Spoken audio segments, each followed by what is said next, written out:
Tosas y terribles en gran manera, me enseñó siniestramente, la descarnada y horrible figura de la muerte. Huesuda calavera entre sus dos canillas cruzadas, dejadme vivir un poco más, yo estoy trabajando por la humanidad doliente, pagaré todo lo que debo sacrificándome por la gran huérfana.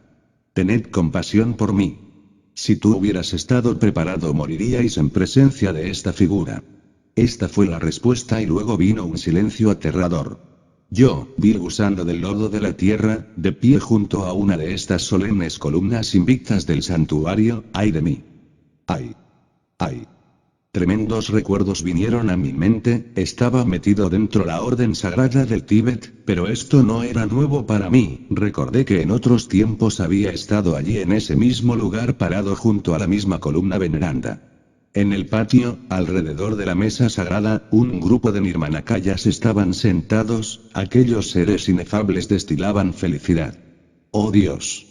¡Qué túnicas tan hermosas, vestiduras de paraíso, qué rostros tan divinos!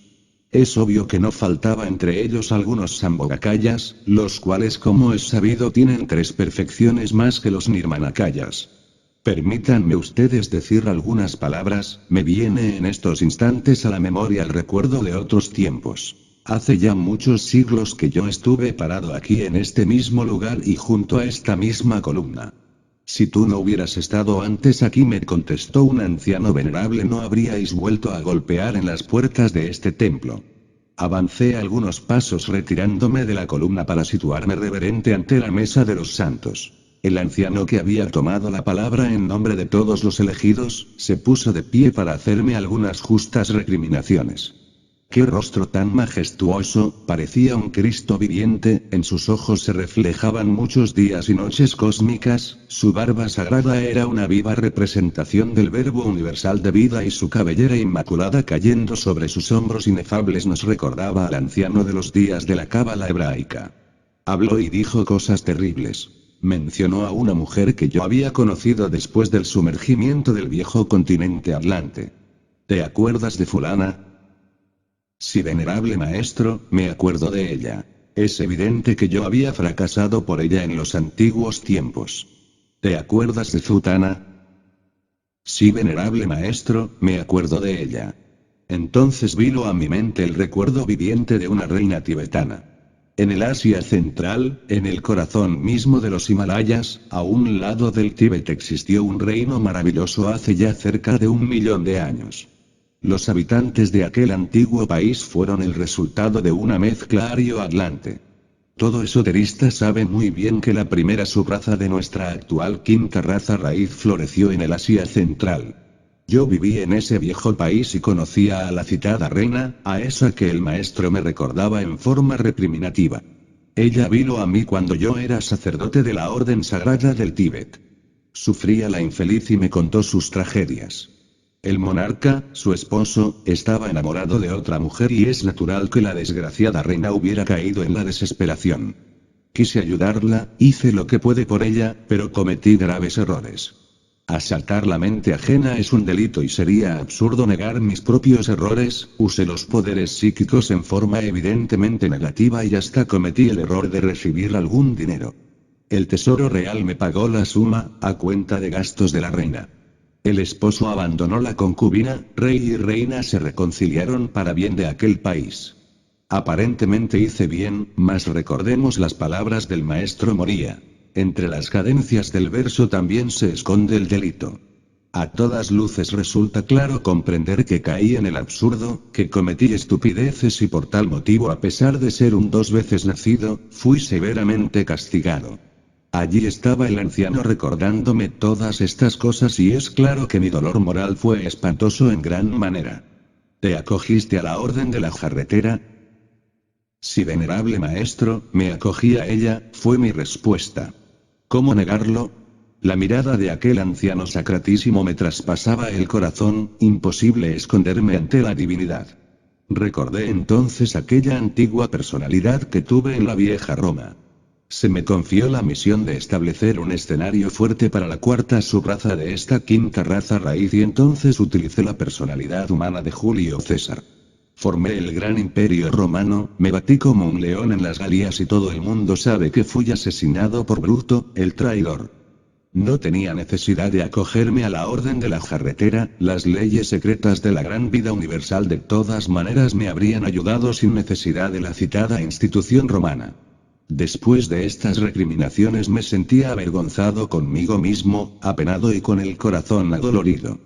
Una dama adepto disfrazada, con el traje de verdugo ritual, avanzó resueltamente hacia mí con el látigo sagrado empuñado en su derecha, de inmediato entendí que debía pasar por la flagelación evangélica.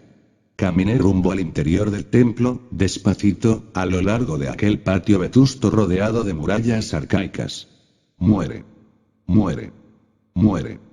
Exclamó la dama a tiempo que me azotaba en verdad con el látigo sagrado. Sí, eso es lo que quiero, morir, morir, morir, azotadme más fuertemente. Y aquellos latigazos en vez de producir en mí ese dolor espantoso de la tortura me entraban como si fueran rayos eléctricos, beneficiándome, pues sentía en mi interior que esas entidades que constituyen el yo pluralizado, eran abatidas de muerte. Escrito está que Horus debe vencer y destruir a los demonios de Set, Satán, para que el alma resucite en el corazón de Osiris, el Cristo. Es evidente, cierto, patético, que después de haber vuelto al nacimiento segundo, necesitaba morir en sí mismo, aquí y ahora. Esta no es la muerte ordinaria común y corriente de los profanadores de la vida que infunde tan gran terror a los seres vulgares. A esas muchedumbres que pueblan la faz de la tierra. Ciertamente esta es la muerte iniciática o filosófica de los maestros a la cual hacía referencia Giordano Bruno, escribiendo. Coloro che filosofano gritamente intendono a morire. Esta es la muerte de Set, el mí mismo, el sí mismo, tan adorado, por muchos equivocados sinceros. Han pasado ya muchos años de mi vida y jamás he podido olvidar este evento cósmico ocurrido en el corazón de los Himalayas. Hoy estoy muerto, trabajé intensamente con ayuda de mi serpiente sagrada, los demonios rojos han sido derrotados. Grande fue la lucha, pero logré la muerte iniciática. El camino es más amargo que la hiel. Muchos son los llamados y pocos los escogidos. El sendero de la vida está formado con las huellas de los cascos del caballo de la muerte. Necesitaba disolver el ego, morir, sí, y ahora parlo porque, capítulo 7, Meditaciones. En este mundo de la manifestación cósmica, no existe en verdad, gloria de más altos arreboles que la de ser, entre la luz creada del universo, uno de esos crisoles en que todo el encanto del alma se condensa como el fuego del éter en los soles. No es cierto que Brahma, el espíritu universal de vida, esté en sí mismo falto de esa unidad espléndida. ¿Qué importa que el sublime Prometeo, bajo el chispazo terrible que su frente atrae, muerda en la lucha el lodo de la tierra así, como Anteo, se levanta heroico siempre que cae? Batallar, luchar, sufrir, liberarse al fin, perderse como gota diamantina entre el océano de la luz increada, es ciertamente el mejor anhelo. Los dioses mediante el fuego surgen del abismo y se pierden en el absoluto. En instantes en que escribo estas líneas, vienen a mi memoria tantas cosas, una noche cualquiera en profunda meditación íntima, abandoné el mundo ilusorio de Maya y libertado de esos grilletes de la amarga existencia, me sumergí durante el samadhi en el mundo del espíritu. No existe mayor placer que aquel de sentirse el alma desprendida del cuerpo, de los afectos y de la mente. Inmensa es la dicha inefable de aquellas almas de diamante que se perdieron entre el gran alaya del universo. Y embriagado por el éxtasis me entré por las puertas del templo de paredes transparentes. Y con el ojo abierto de Brahma, con esa visión espiritual del adepto Ojivanmukta, miré hacia abajo, en lo profundo, y vi entonces en el fondo del abismo de la mente océano de la mente cósmica, precipicio, despeñadero, profundidad que espanta, a muchos seres queridos que sufren. ¡Ay! No me desoléis así, tened compasión de mí, cese ya nuestro desvío, ojos que me dais congojas, ojos con aspecto de hojas empapadas de rocío. Y esas sombras se dilataban melancólicas y extrañas, asumiendo misteriosas trazas de humareda que apaga tintas de llama. Murmullo de palabras confusas, vagas y con tristeza profunda en el alma, pobres sombras. Vanas formas del mundo de la mente.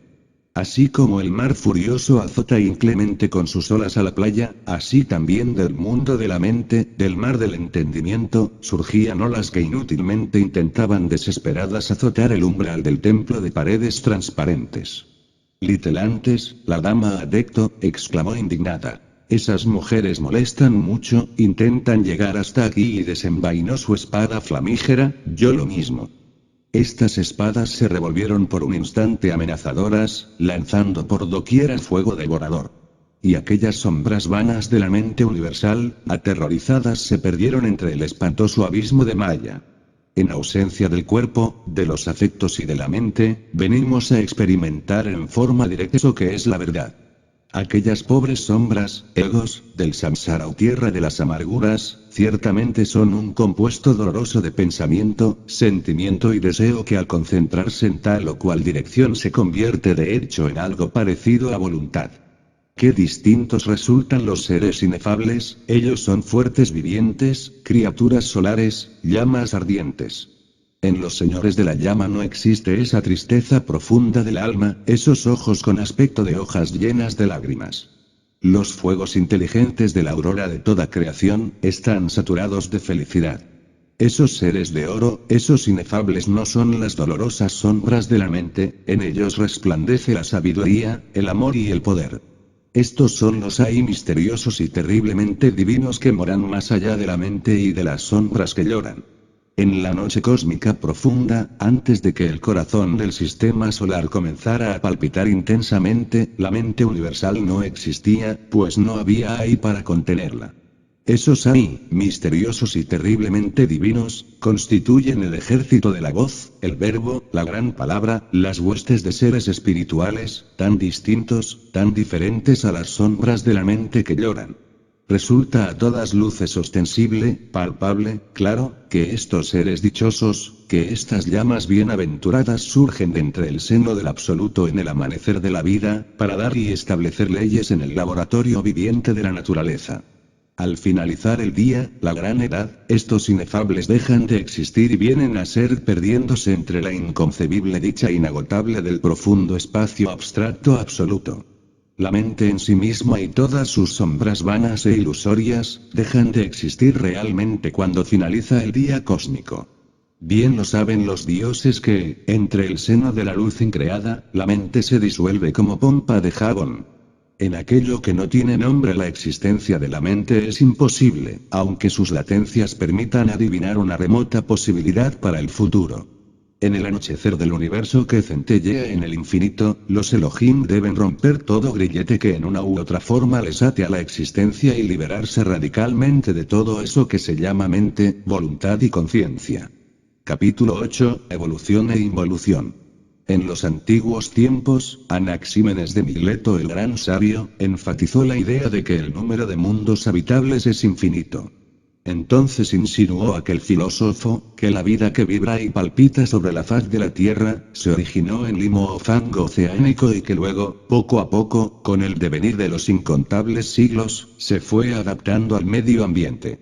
Anaxímenes pensaba muy seriamente que todas las especies vivientes, incluyendo el animal intelectual equivocadamente llamado hombre, descienden de arcaicos seres oceánicos.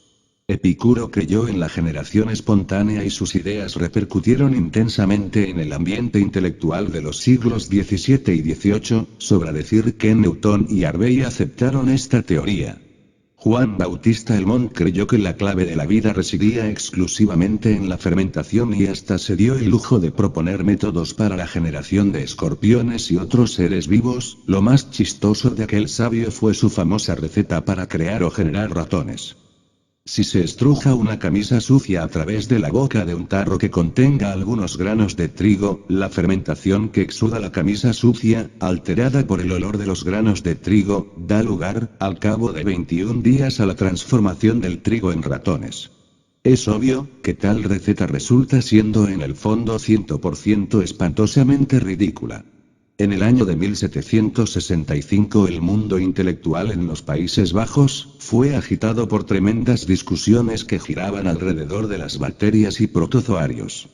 Para muchos, tales organismos microscópicos se desarrollaban en forma natural y espontánea, aunque Leeuwenhoek sospechaba que provenían del aire. Entretanto, Buffon, el muy famoso naturalista francés, a quien debemos la teoría muy discutible de la colisión, con la cual muchos han intentado explicar el origen del sistema solar de Ors,